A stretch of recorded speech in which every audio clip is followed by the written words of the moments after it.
आमचा वगैरे फार संबंध नसतो। भारतीय जनता पार्टीचा कार्यकर्ता आहे।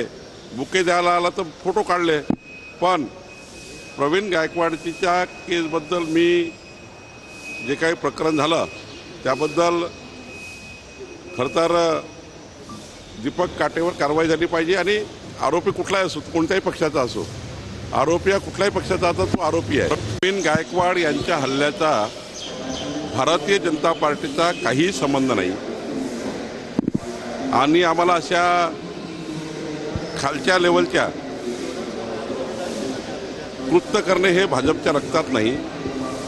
परंतु दीपक काटे यांनी प्रवीण गायकवाड यांच्याबद्दल व त्यांना त्या ठिकाणी शाई फेकणे किंवा वंगण फेकणे वगैरे जे काही घटना केली आहे ही चुकीची आहे।